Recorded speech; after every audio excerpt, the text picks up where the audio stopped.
Bonjour et bienvenue à cette édition spéciale.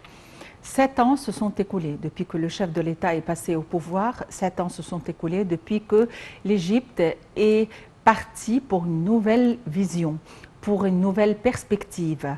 L'Égypte est partie pour un nouvel horizon. L'Égypte a voulu commencer une ère nouvelle où il y a des réalisations, que ce soit des réalisations vis-à-vis de la jeunesse.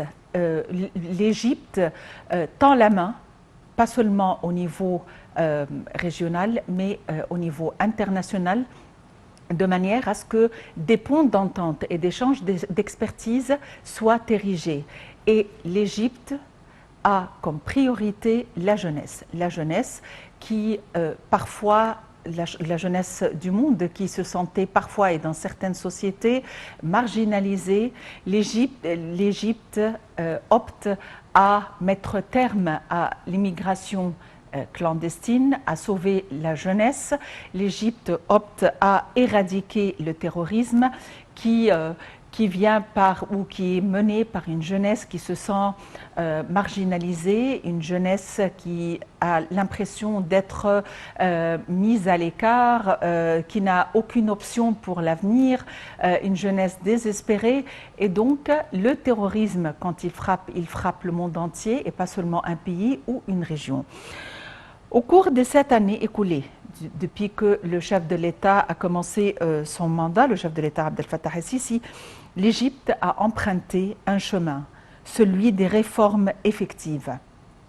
Le plan de ces réformes consistait à diagnostiquer tout d'abord les problèmes et à étudier les solutions disponibles, à prendre des pas avec grand élan selon des calendriers réalistes et efficaces, loin des slogans emphatiques, des déclarations meilleures et des paroles qui ont auparavant freiné le progrès de l'État et l'a placé au bord de l'abîme.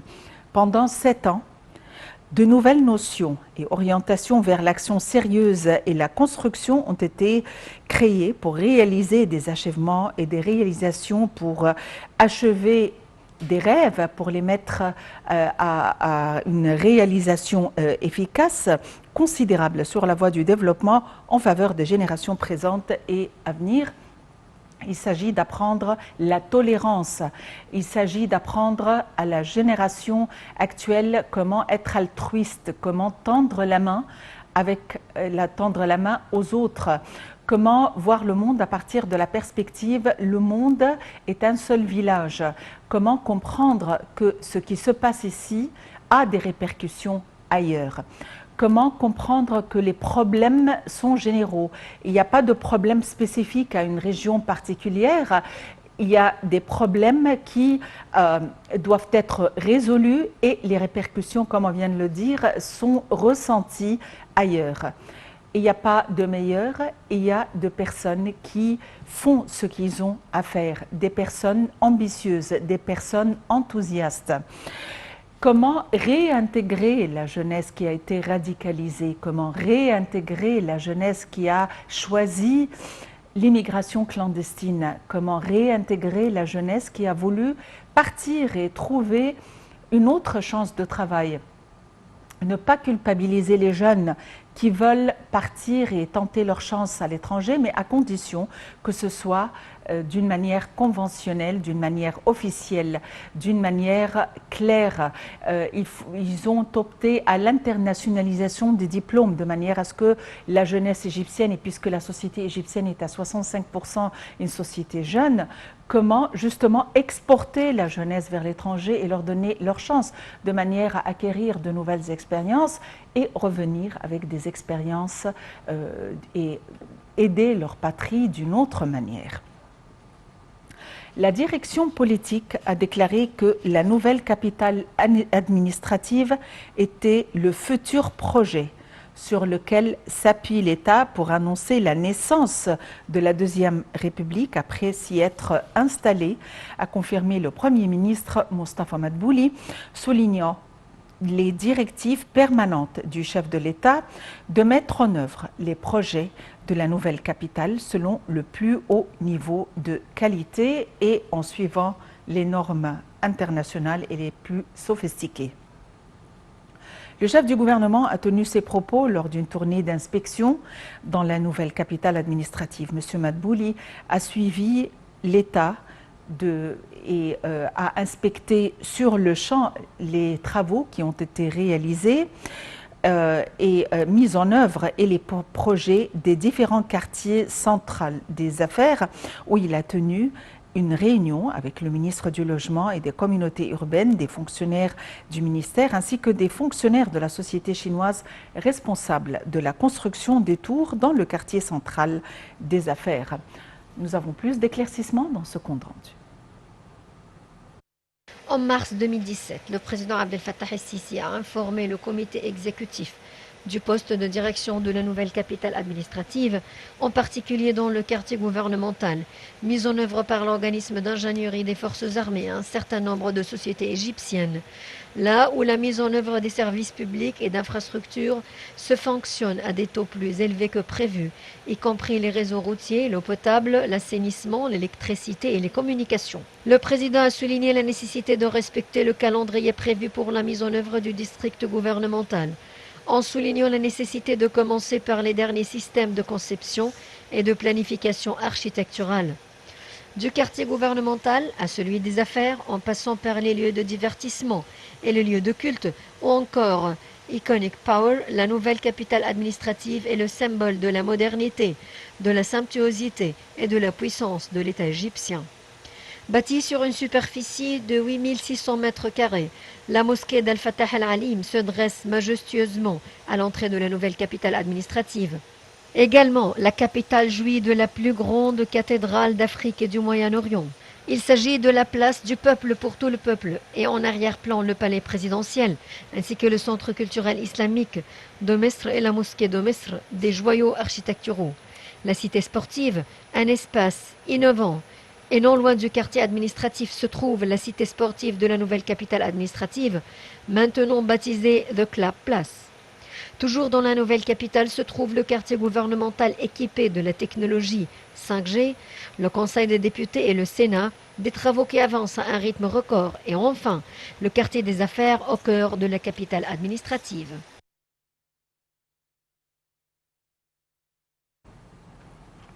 Et pour nous donner plus d'éclaircissements, nous avons le plaisir d'avoir en ligne l'ingénieur Nagui Vector, expert en économie. Monsieur Nagui Vector, bonjour et bienvenue avec nous. Bonjour madame.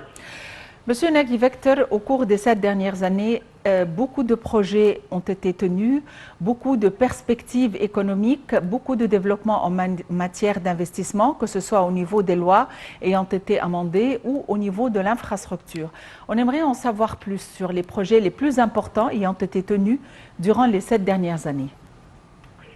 Oui. C'est-à-dire qu'il faut savoir que depuis que notre président a été élu, il avait 2 buts en tête. Le premier but est d'investir dans l'infrastructure. Il avait comme but de refaire l'infrastructure de l'Égypte. Infrastructure plus route. Et en parallèle, il voulait absolument élargir le canal de Suez. Donc ces 2 points étaient des points primordiaux pour la direction politique. Ceci étant, le canal de Suez a été élargi dans un temps record. Ceci a permis que le canal de Suez soit une route dans les 2 sens, un va-et-vient, et non pas dans un seul unique, ce qui a réduit énormément le temps d'attente et a rendu plus facile le transport des marchandises à travers le canal. De l'autre côté, l'Égypte a investi énormément dans tout ce qui est infrastructure, eau, égouts, routes. Le président a prévu très large dans un réseau complet de routes et de ponts en Égypte. Celui qui n'a pas visité l'Égypte depuis 2-3 ans, qui vient maintenant, et il va se demander où je me trouve. parce que l'Égypte a changé complètement de visage, avec des larges routes de 8 voies, avec des ponts énormes qui relient les villes d'une ville à l'autre. En plus de tout ça, il y a eu 11 nouvelles villes. Et quand on dit 11 nouvelles villes, c'est-à-dire des villes de la 4e génération. Qu'est-ce que cela signifie, des villes de la 4e génération? Ce sont des villes qui sont gérées à travers la numérisation. Tout ce qui est là-dedans est géré par numérisation. Ce qui fait que le système de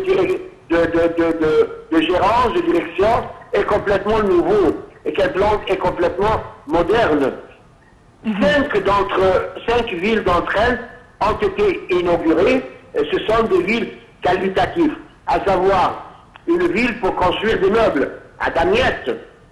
Et c'est une ville très moderne et qui va permettre aux ouvriers égyptiens très qualifiés de construire et de produire des meubles à exporter partout, raison pour laquelle le port de Damiette a été élargi pour qu'il soit en conformité avec l'exportation des meubles. On a une ville pour faire de la tannerie, de la peau, El Roubeki. Alors, au lieu que ce soit sous l'aqueduc au Vieux-Caire, maintenant tous ont été déménagés dans une ville moderne, équipée avec des égouts, avec des machines qui permettra d'avoir une grande production de tannerie. On a une ville pour les médicaments. On a encore une ville, donc on a la nouvelle capitale administrative. Ça, c'est un chef-d'œuvre. C'est un projet éclair. C'est un projet flash. Tout le monde regarde. Oui. Et dans ce projet, toute la technologie moderne a été utilisée. Alors, Docteur Nagui Victor, au niveau de l'investissement, à votre avis, est-ce qu'il y a un meilleur climat d'investissement en Égypte? Absolument. Absolument. Tout ce qui est investissement dans l'infrastructure, ça aide et ça attire les investisseurs à venir investir en Égypte. Je vais vous dire un symptôme très important. Nous vivons, tout le monde, la terre entière, elle vit la pandémie du Covid-19. L'Égypte est le seul pays, je répète, pays au Moyen-Orient et en Afrique ayant réussi à réaliser un taux de croissance positif, 3,6%. Les grands pays, les pays très avancés n'ont pas réussi à avoir ce taux de croissance. Et ça vient d'où? Ça vient que les investisseurs viennent investir en Égypte parce que l'Égypte est devenue une terre fertile. Les infrastructures sont là, les lois ont été modifiées pour avoir plus de flexibilité de traitement. Il y a la paix en Égypte. On a battu le terrorisme en grande partie, ce qui fait que tout est là. On a le canal du Suez, on a la zone économique qui se trouve maintenant le long du canal de Suez. C'est une zone économique très très très importante et tout le monde, je répète tout le monde, que ce soit les Américains, les Russes, les Japonais, les Chinois, veulent prendre une zone et une partie du gâteau pour venir s'installer et créer leur industrie. L'Égypte, en collaboration avec Tesla par exemple, va construire une usine pour produire des voitures électriques. Donc l'Égypte produira ces voitures électriques pour la consommation locale et pour l'exportation partout dans le monde, y compris l'Afrique. Très bien. Oui, l'ingénieur Nagui Victor, vous êtes expert en économie. Je vous remercie infiniment pour votre intervention. Tout au long des époques contemporaines, allant de 1956 à 1973, le canal de Suez et son environnement furent le théâtre de combats aux fins de la libération nationale, de la défense de la sécurité nationale de l'Égypte, et ce, sur les rives de ce canal que l'Égypte a mené le 5 août 2014 au 5 août 2015 le plus noble de ces combats, celui du développement en vue d'assurer à tous les Égyptiens une vie digne et prospère. Nous avons plus d'informations dans ce compte rendu.